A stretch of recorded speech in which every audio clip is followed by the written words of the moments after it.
নমস্কাৰ, learn and grow' YouTube চেনেলৰ অন্য এটা ভিডিঅ'লৈ আপোনালোক সকলোকে স্বাগতম জনোৱা হ'ল। আজিৰ এই ভিডিঅ'টোৰ জৰিয়তে অসমত 2025 বৰ্ষৰ মে' মাহত হ'বলগীয়া যি এপইণ্টমেণ্ট প্ৰক্ৰিয়া, সেই এপইণ্টমেণ্ট সম্পৰ্কে অসমৰ মুখ্যমন্ত্ৰী ডক্টৰ হিমন্ত বিশ্ব শৰ্মা ছাৰে এক গুৰুত্বপূৰ্ণ মন্তব্য আগবঢ়ায় আৰু সেই মন্তব্যটো এতিয়া মই আপোনালোকৰ আগত শ্বেয়াৰ কৰিব লৈছোঁ।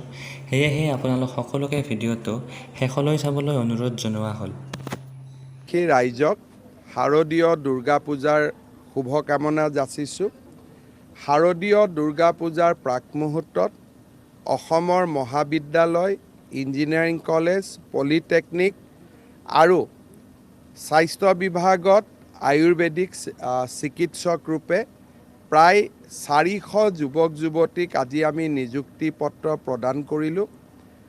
এই ধাৰাবাহিক নিযুক্তি প্ৰদান কৰাৰ পৰিপ্ৰেক্ষিতত বৰ্তমান আমাৰ চৰকাৰৰ দিনত নিযুক্তিপ্ৰাপ্ত যুৱক যুৱতীৰ সংখ্যা 1,25,000 অতিক্ৰম কৰিলে।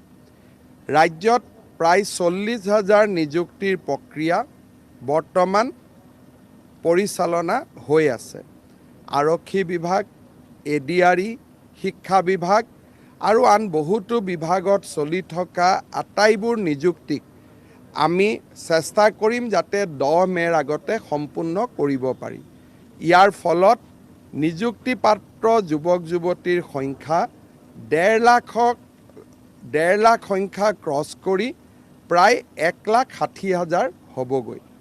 তাৰ পিছতো আমি চেষ্টা কৰিম যাতে আমাৰ কাৰ্যকালৰ পঞ্চমটো বৰ্ষত আৰু 10-15,000 নিযুক্তি আমি দিব পাৰোঁ। অৰ্থাৎ 1 লাখৰ প্ৰতিশ্ৰুতিৰ পৰিৱৰ্তে প্ৰায় 1,60,000-1,70,000 যুৱক যুৱতীয়ে চৰকাৰী নিযুক্তি লাভ কৰিব। স্বাধীনতাৰ পিছত কোনো চৰকাৰে কেতিয়াও ইমান যুৱক যুৱতীক নিযুক্তি পত্ৰ দিব পৰা নাছিল।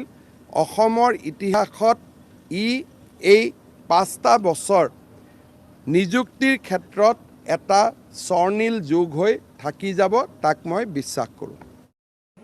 আশা কৰোঁ আপোনালোক সকলোৱে মুখ্যমন্ত্ৰী মহোদয়ে কোৱা কথাখিনি শুনিলে।